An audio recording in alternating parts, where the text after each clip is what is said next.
Hello, everyone. My name is Alicia Poon, and we are just going to wait a couple minutes while we let everyone in the room.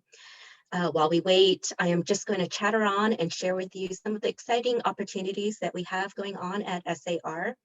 This year, SAR has been hosting a series of in-depth courses.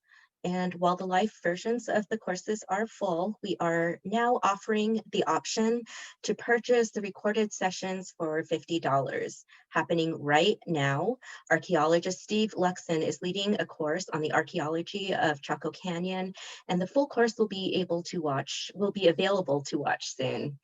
We also recently launched a new membership option at SAR. So our virtual memberships offer individuals a way to get involved for just $25 a year. This membership level welcomes you into all of our online programming, and your support keeps SAR's online public programs accessible and free of charge to a broad and diverse audience. So, okay, let's go ahead and get started. I think we have a good crowd with us right now. So for those of you who are just joining us, my name is Alicia Poon, and I am the director of SAR's Indian Arts Research Center. I am so pleased to be coming to you from Tewa lands in Ogapoge, Owenge, also known as Santa Fe, New Mexico. And I am so glad that all of you are here with us to close out the 2021 IRC Speaker Series, Museums Pivot, Shifting Paradigms for Collaboration. If you missed the previous talks, I highly encourage you to head over to our YouTube page and watch the presentations there. This series has given us so much to think about. While there have been many successful partnerships and collaborations between Native artists, communities, and museums, the ease in which these partnerships happen vary. And it's clear that there is incredible potential for growth and that so much work still needs to be done. As an institution, we look forward to taking these lessons learned from the series and the exhilarating successes and disconcerting challenges and all, and using them to help shift the museum landscape and the way that we work with communities that we serve. So with that, I wanted to thank you all again for joining us, and I'll turn it over now to our Curator of Education, Felicia Garcia, who will introduce today's program. Thank you for that introduction, Alicia. Hi, everyone. I'm so happy that you all are joining us for this final event in this year's IARC Speaker Series. For those of you just tuning in, my name is Felicia Garcia. I'm the Curator of Education at SAR's Indian Arts Research Center. As Alicia mentioned, all of our IARC Speaker Series events from this year will be available on our YouTube channel alongside all of our previous IARC Speaker Series events. Our first 3 conversations are already posted if you missed them, and today's program will be posted tomorrow. As you can probably see, our amazing collections, our assistant collections manager, Molly Winslow, is running things behind the scenes, and she is adding any relevant links to the chat. And just a note before I introduce our talk today, we reached out to our staff, volunteers, and early registrants to ask forward questions in advance. So I will be drawing from those for the Q&A today, which means that we will not be taking live questions. So thank you to those of you who contributed. The title of today's talk is Affirming Indigenous Representation, the Future of Native Art and Collections at the Metropolitan Museum of Art. In recent years, the Metropolitan Museum of Art has committed to expanding its vision for Native American art. That commitment was further affirmed in September 2020 when the Met hired Dr. Patricia Norby as the museum's first Indigenous curator and first full-time curator of Native American art in its 150-year history. Dr. Norby previously served as Senior Executive and Assistant Director of the Smithsonian's National Museum of the American Indian, New York, and as Director of the D'Arcy McNickle Center for American Indian and Indigenous Studies at the Newberry in Chicago. Join keynote speaker Dr. Norby as she speaks about Indigenous representation at the Met and shares her vision for the future of the museum's Native art and collections. Oh, sorry, just a couple words about Dr. Norby really quick before we start the video. So I'm really happy to introduce today's guest, Dr. Patricia Norby, who oversees the American Wing's Native American Art Collection. She is an award-winning scholar and museum leader who previously served as senior executive and assistant director of the Smithsonian's National Museum of the American Indian, New York. Oh, I'm sorry, I'm repeating some stuff here. Her forthcoming book, Water, Bones, and Bombs, examines 20th century American Indian art and environmental disputes in northern New Mexico. She co-edited Aesthetic Violence, Art, and Indigenous Ways of Knowing, American Indian Culture and Research Journal in 2015, and she earned her PhD at the University of Minnesota, Twin Cities. So without further ado, please join me in welcoming our 2021 IRC Speaker Series keynote speaker, Dr. Patricia Norby. Nadiamashak. Hello, I'm Patricia Marukonorbi, Associate Curator of Native American Art at the Metropolitan Museum of Art in New York. I would like to acknowledge that as a Purépecha woman, I am a guest here in Ogapoge, White Shell Water Place, homeland of the Tewa people.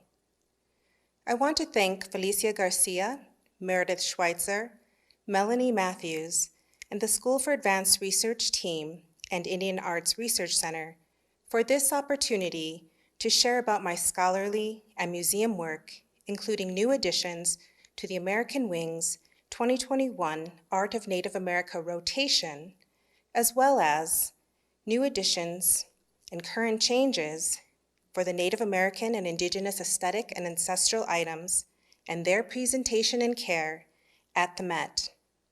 Changes that not only affirm, but also foreground Indigenous voices and experiences in the Met's exhibitions, programs, and events. I'm incredibly honored to present here at the School for Advanced Research, an institution with a long, rich, and complex history of supporting Native American and Indigenous arts, and in northern New Mexico, two places that hold special meaning for me both personally and professionally.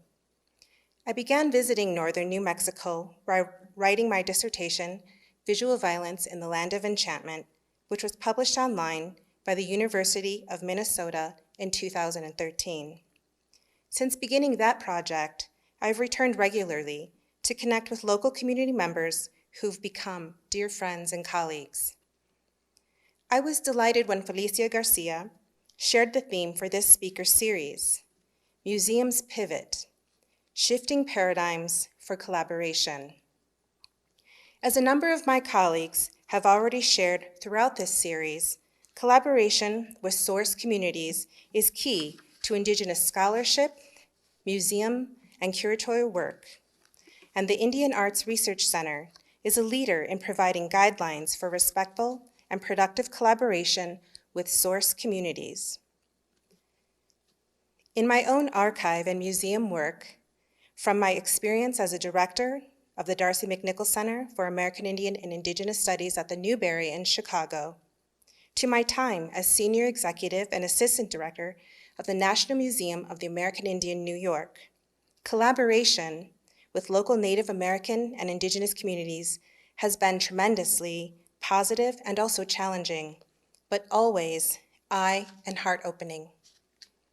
For instance, without the voices of northern New Mexico's Abequeño, Hispano, and Pueblo communities, my current book project, Water, Bones, and Bombs, 20th Century Art and Environmental Conflicts in the Southwest, would not be possible.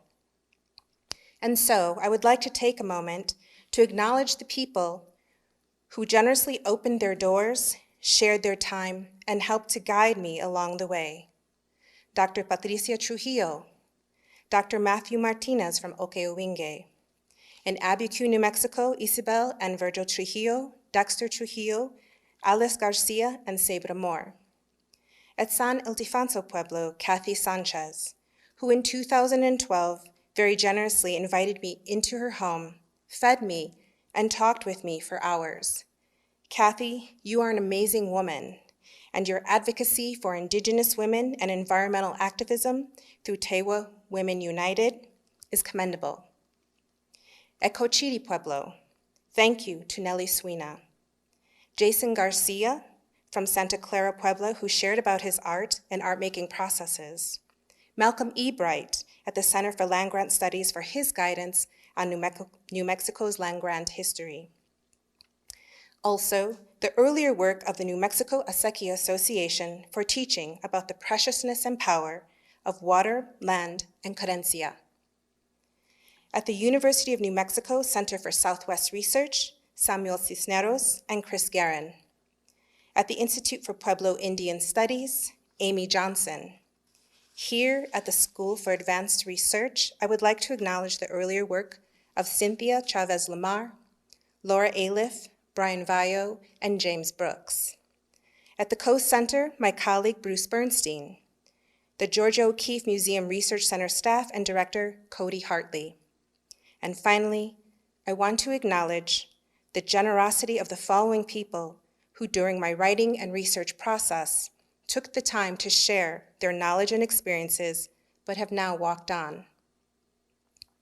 Margaret Bagshaw, Dr. Joe Sando, Estevan Arellano, Ann Mossman, Celedon Garcia, and Napoleon Garcia. Your contributions and your kindness are not forgotten. My scholarship focuses on 20th century American Indian and American art of the Southwest and its connections to environmental conflicts. In my work, I examined the paintings of 3 artists: Tonita Peña from San Ildefonso and Cochiti Pueblos, Georgia O'Keeffe, and Helen Hardin from Santa Clara Pueblo. Although not always concurrently, all 3 artists lived and worked in the northern Rio Grande and Chama River valleys, here in northern New Mexico, and each had very distinct relationships with the land and landscapes in this region.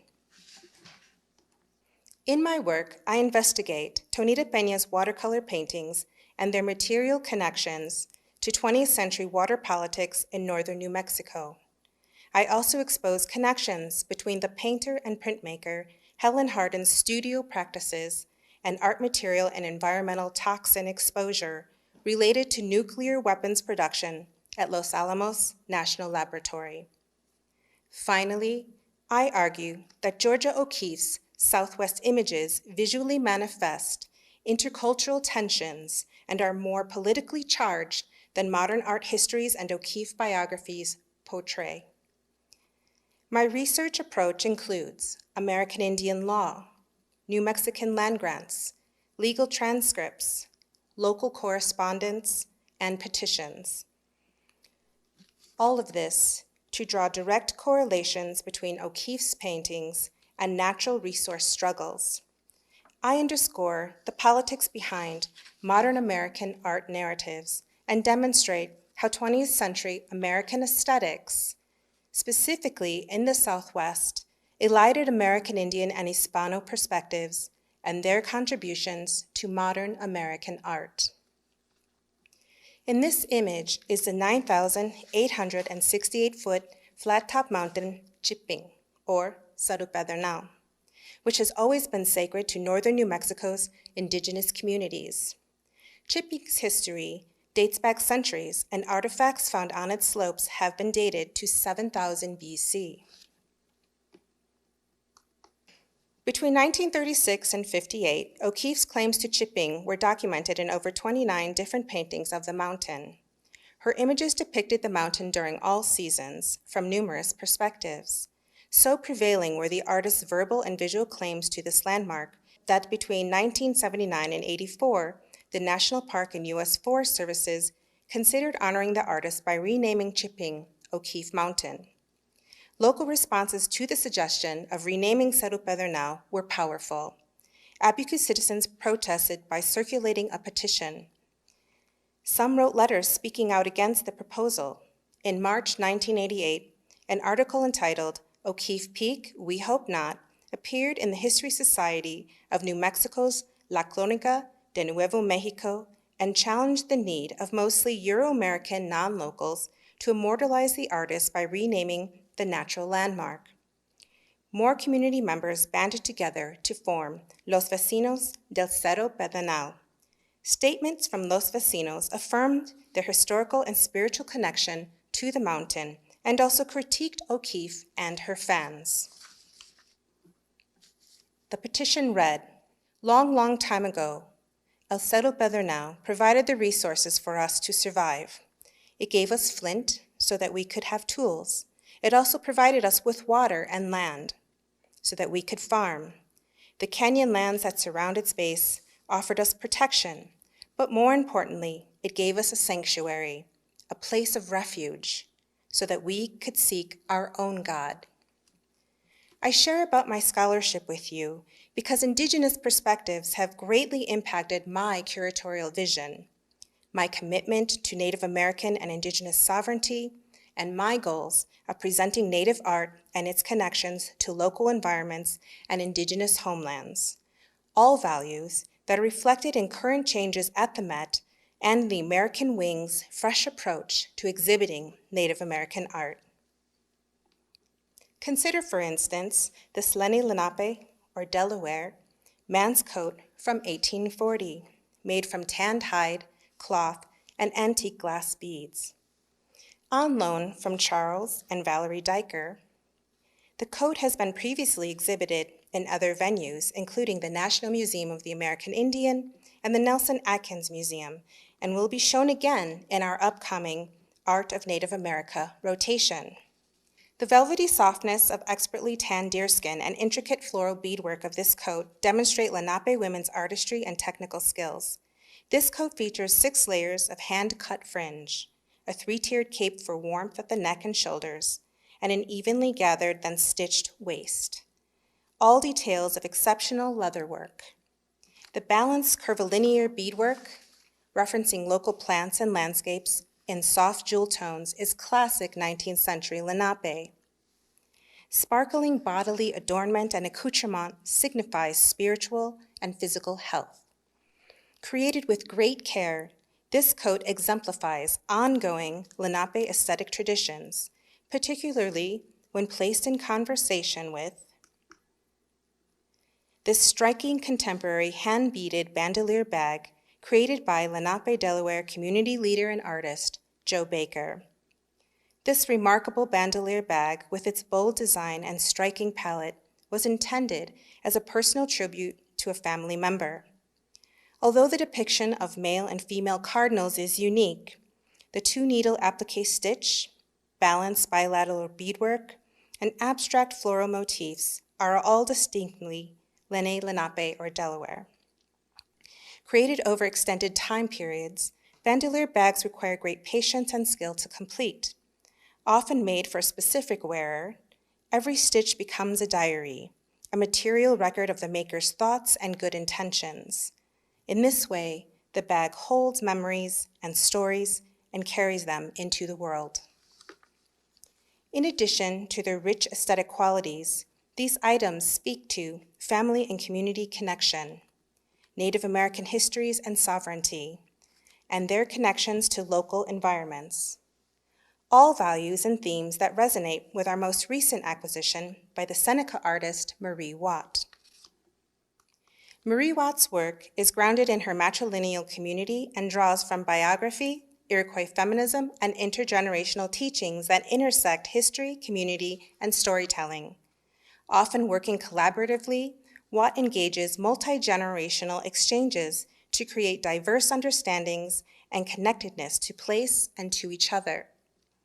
Quoting from her recent exhibition, Feminisms, at the Wheelwright Museum, curated by Andrea Hanley, Watt states, "In my house, Indigenous feminisms are human rights, not privileges. Feminism is not female-centric and takes a community. It takes effort to uphold and live the values of feminism, which are both highly personal and very public. Embodying one's feminisms looks different on each person and will look different over time." Made from reclaimed wool, satin binding, and thread, Untitled Dreamcatcher 2014 measures 107 by 99.5 inches. Our plan is to show this community-created work at the entrance of the American Wing's Wolf Gallery, thereby following Native American and Indigenous protocols by representing local New York Native American communities as host communities and welcoming visitors into the Art of Native America installation. Another recent acquisition is by the Shinnecock artist Courtney Leonard. The work is a ceramic painting tentatively titled Contact 2021. It is part of an ongoing series in which Courtney explores environmental issues and their impact on the Shinnecock Nation's homelands on Long Island. The images you are seeing here are from an earlier and similar work, Contact 2009, that is now in collection at the Autry Museum. Measuring 6 feet by 6 feet, the piece evokes quahog clamshells considered sacred by the Shinnecock. The hundreds of handcrafted porcelain shells feature either a carefully selected image referencing specific historical moments or a Shinnecock community member's thumbprint. Courtney explained to me that for this next generation of contact, she's thinking about images of connection, as well as Dutch whaling ships, whales, and COVID.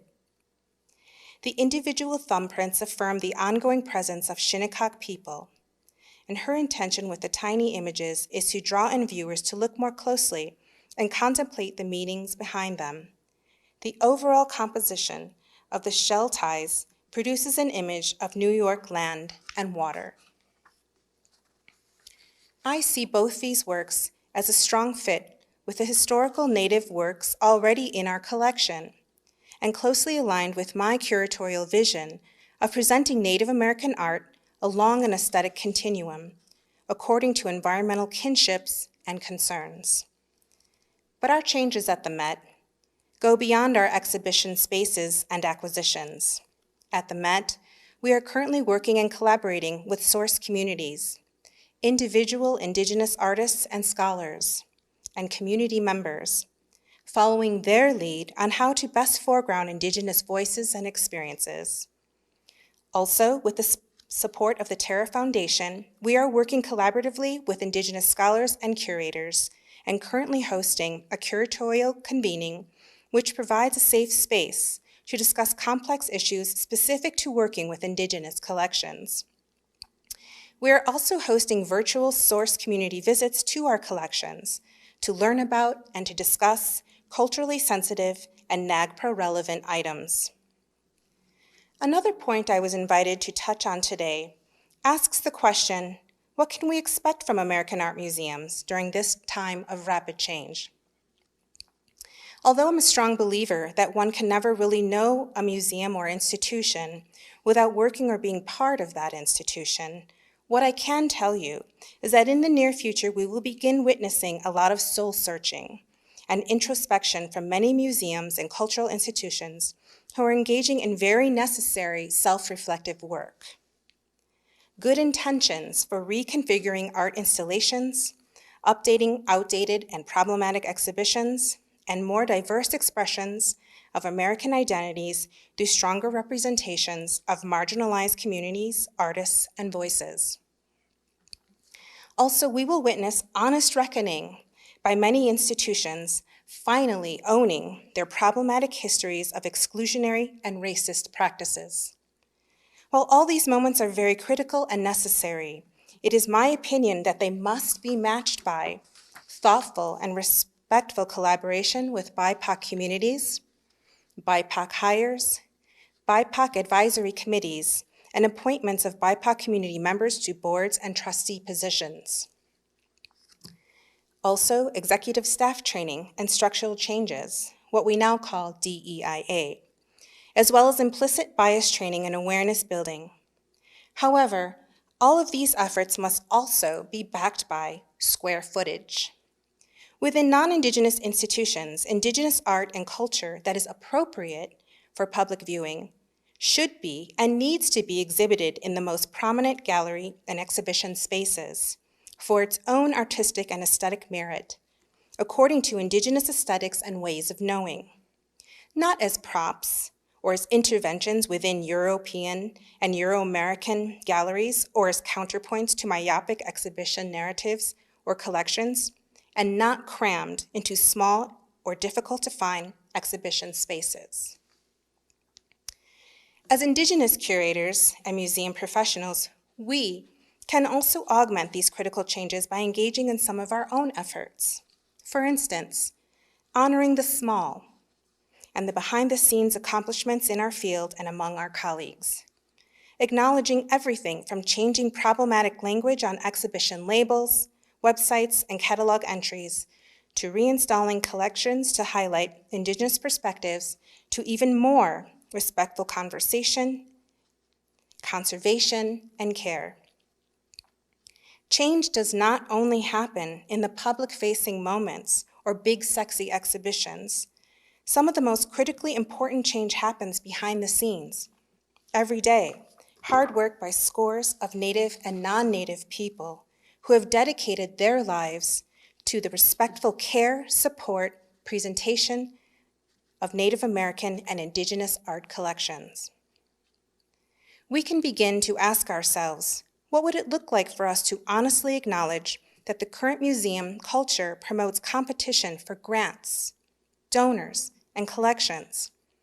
How can we shift what can sometimes be a toxic culture between us? What would it be like for us to collaborate and support each other cross-institutionally?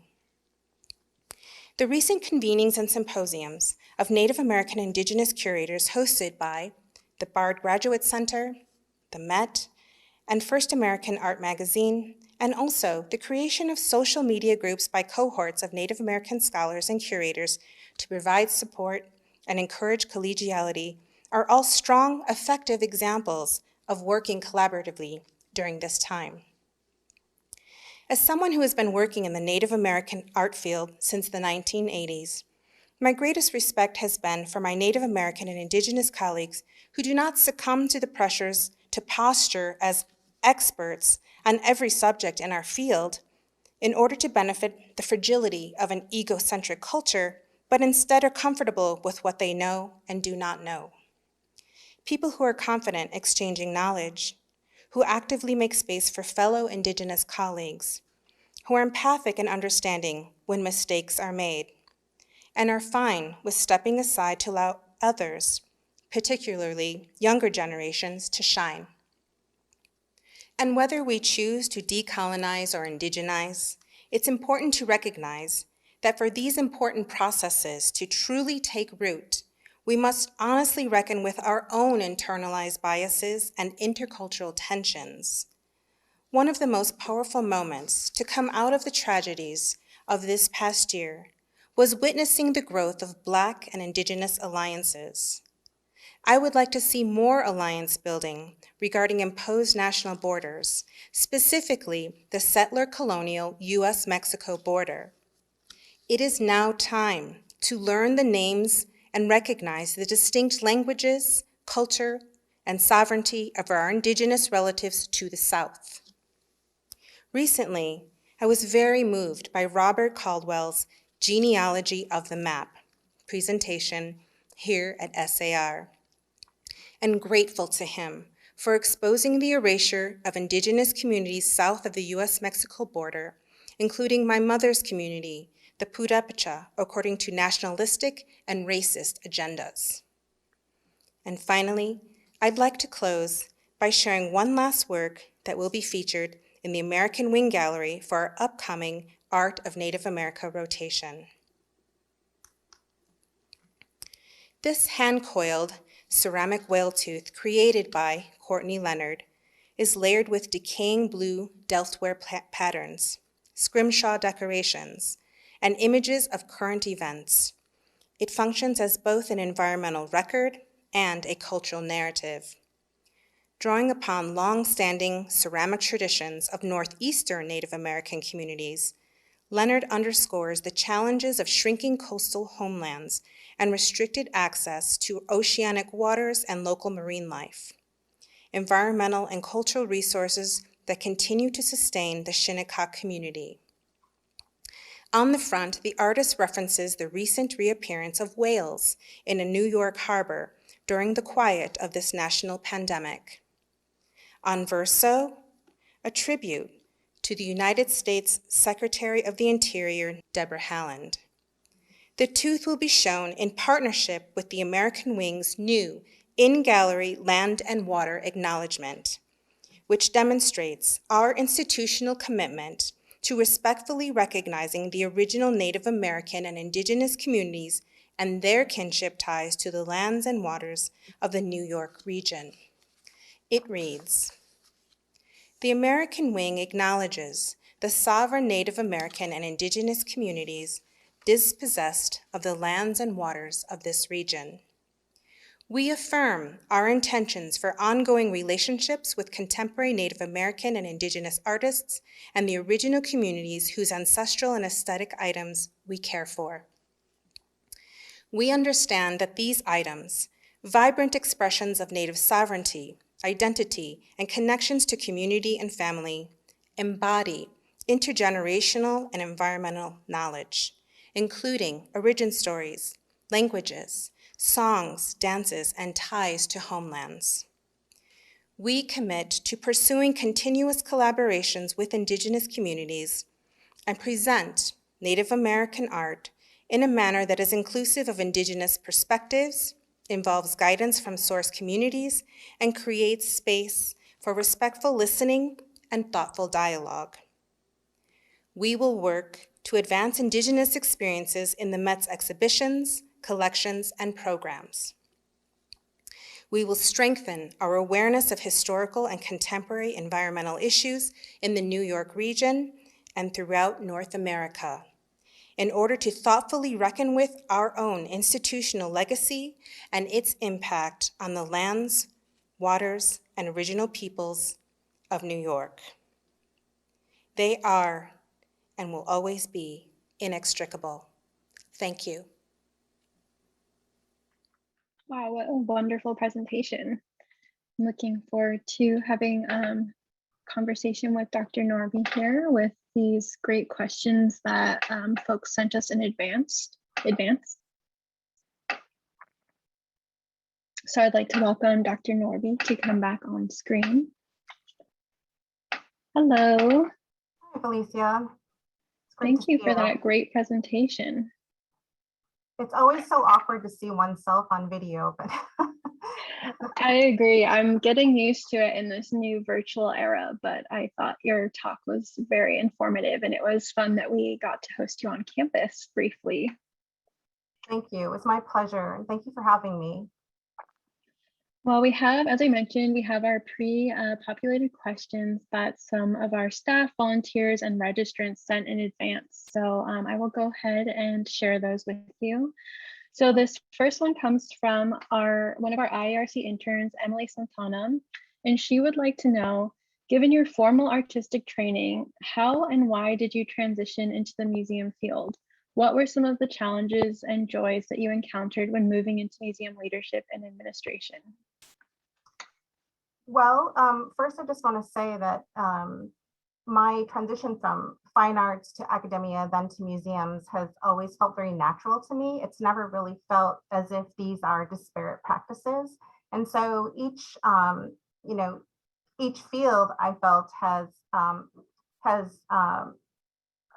integrated or helped to support the other.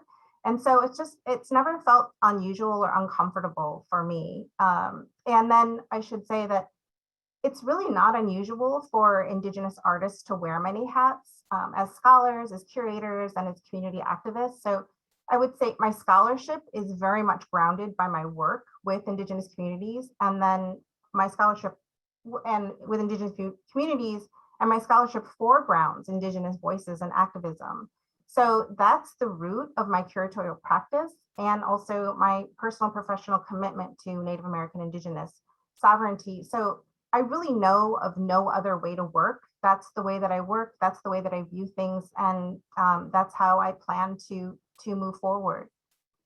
I should also say that the joys, there was a question or a point about joys. I would say working with Indigenous communities, but also engaging with collections, learning about the collections, and also presenting collections from an Indigenous perspective is a great joy to me. It's a huge responsibility. I take it very seriously, but it's what I love to do. I've been doing it for a long time, both as an administrator, as a scholar, and now as a curator. And I'm just excited to be returning to my fine arts roots.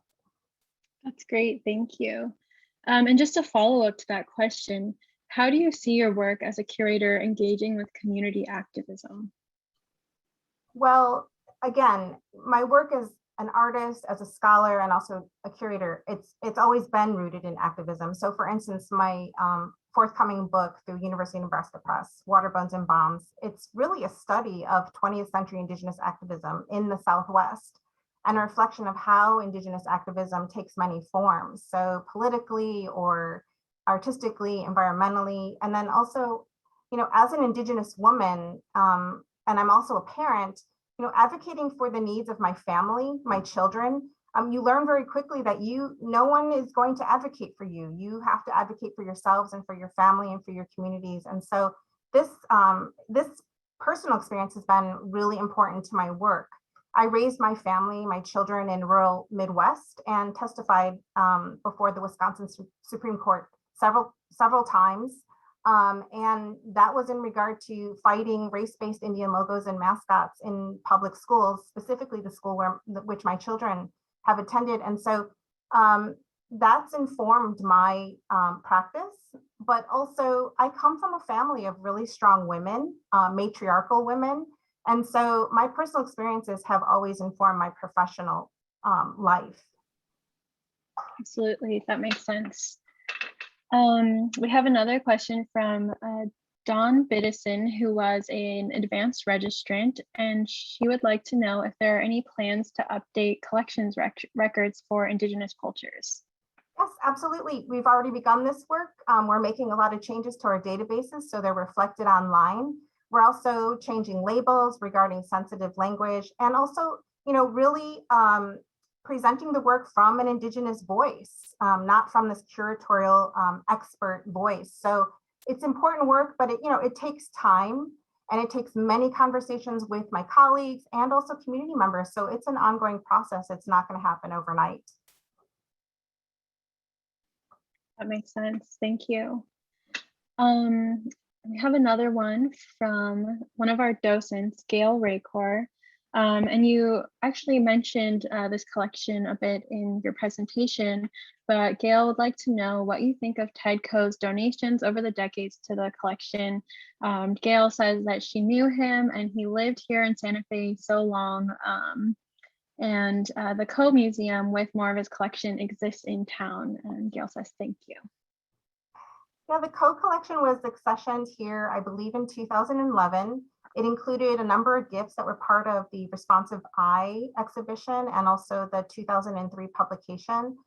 It's a very interesting, diverse collection that strongly demonstrates Tedco's love, not only of collecting, but also his passion for engaging with contemporary Native artists.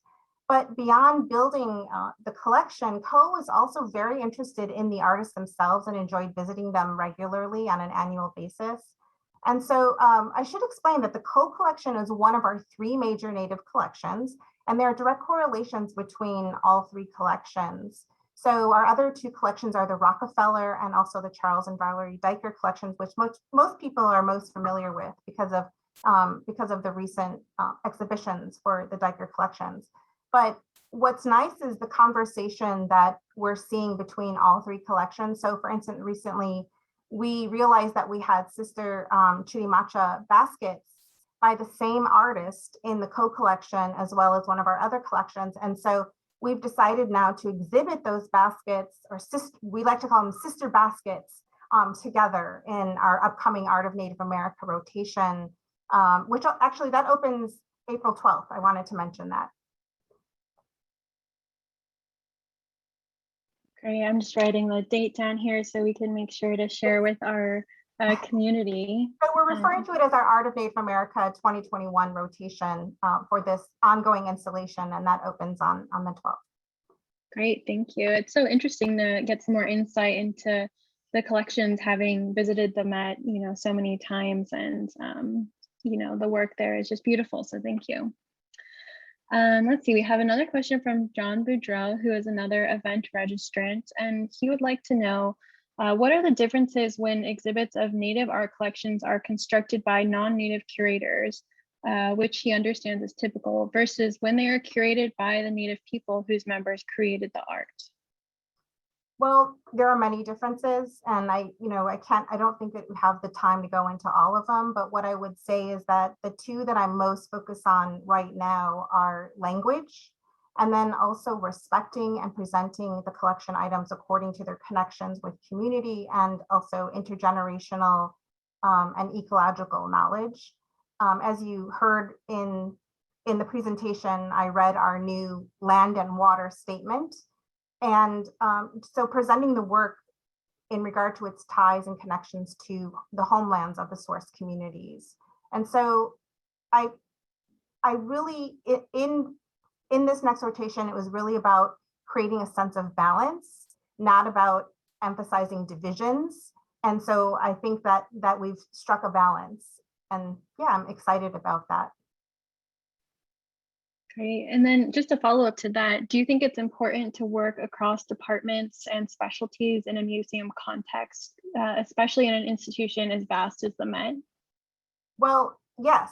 And we do this all the time. I think that the whole myth of the sole art curator or museum curator working alone, like it's a myth, and it's tied to the whole artist genius working alone kind of thing. But I should say that working as a team cross-departmentally, it's done all the time within museums. You're working with a group of people. You're hearing a lot of the knowledge and expertise of your colleagues.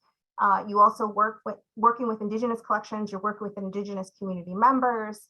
You're checking in with community members. So all of this happens behind the scenes.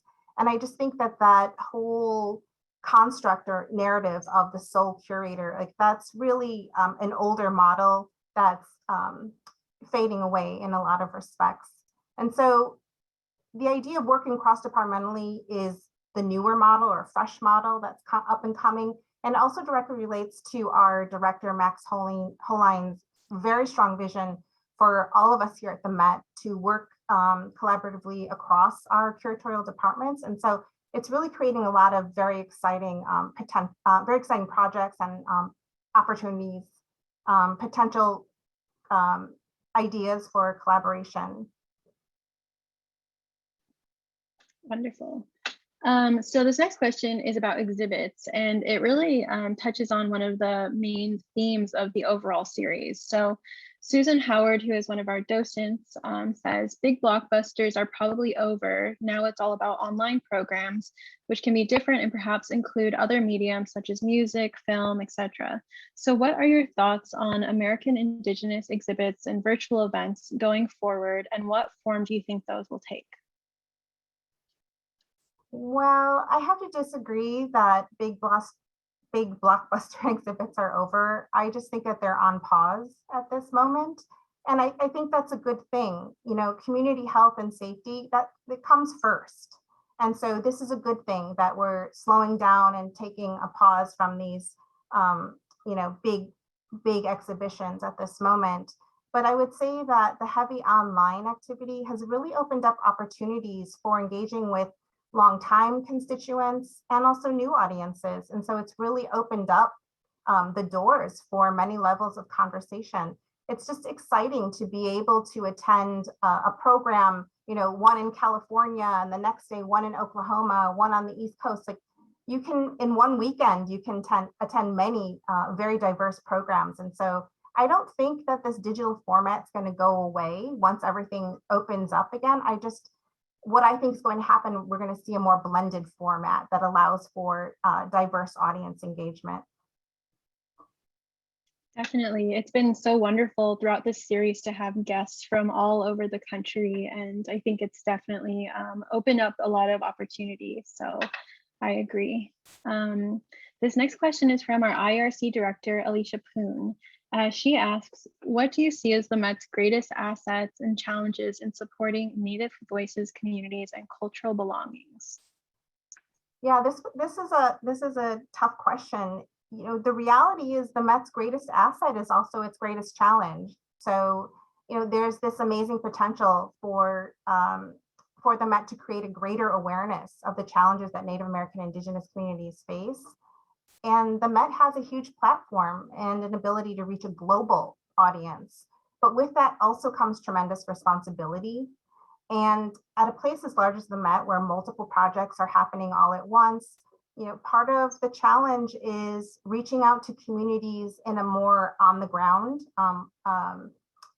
fashion. And so it takes time, and it's now the moment that we need to dedicate that time to that process.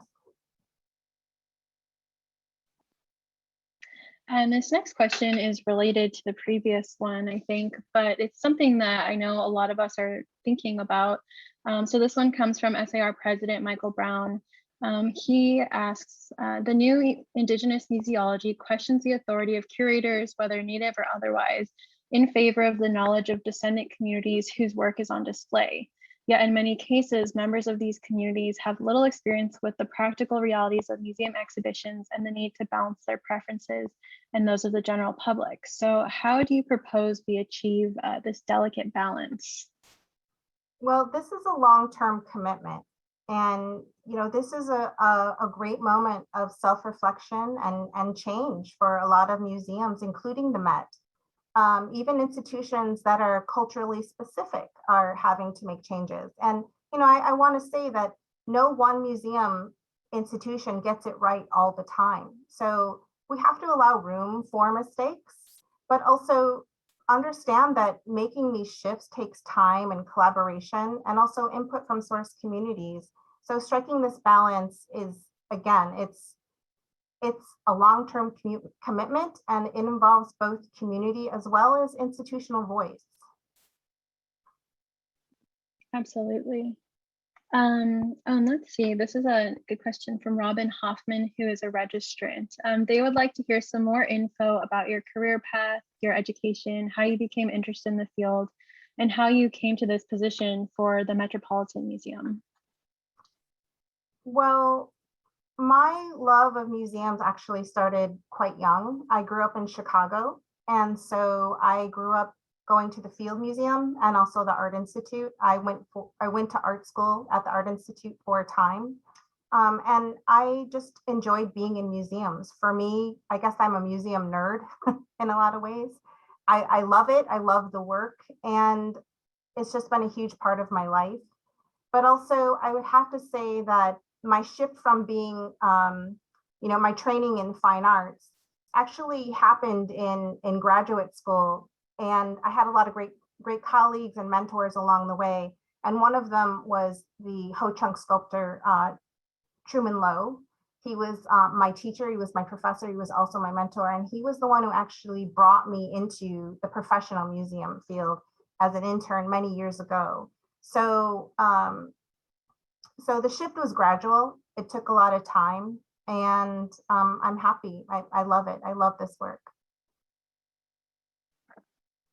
I think that's a great segue into this next question, which is from another one of our IRC interns, Shundine Brown. Shundine would like to know if you have any advice for emerging museum professionals who are interested in the field of Native American art curation. This is always, I'm always nervous about these questions because I feel like you're going to say, what I want to say is who you are and what you bring to the table is incredibly important. Your voice is valuable. And so don't be afraid to really embrace yourself and to be yourself. Be confident in your strengths, but also being confident in your strengths also requires being honest about your challenges, about what you don't know. And so I think it's really important to admit what you don't know. And it's okay to say that and admit that, and also to reach out for support from your colleagues, from community members, from your family. I think that's part of owning your strength. So I would also say, in a more practical way, to be selective, be protective of yourself. That's part of professional and I guess what we're now calling self-care. You don't have to say yes to everything, but also it's important to create boundaries for yourself professionally. The museum world and also academia, it really promotes a lot of competition, a lot of insecurity, a lot of pressure to produce. So it's important that you take care of yourself and create those boundaries when you can. And I would say, it's important to remember that your time and energy are precious, and you can choose how you want to share that time and who you want to share it with. That's really great advice. Thank you. And then this last question is from me, actually. So I love to ask this question of anyone in the museum field, but I'd love to hear your thoughts on what your vision is for the future of the museum field. My hope and my vision for the museum field more broadly is more cross-institutional collaboration. I'd also like to see museum professionals care more for each other as colleagues rather than be so competitive with one another. As I mentioned in my talk, both academia and the museum field do, breed a lot of competition. And I just think, if there's an issue between, colleagues, pick up the phone, go see someone in person and talk it out. Because this is not only about respecting our communities, respecting Native and Indigenous communities, it's also about respect for each other as colleagues. And so I just think that that's very important at this moment. Well, I think that is the perfect note to end on. So thank you so much for that wonderful presentation and your really thoughtful answers to our questions today. Thanks for having me. All right, well, thank you, everyone. These videos will be available on our YouTube channel. We hope that we see you for some of our upcoming programs. So thank you for tuning in today.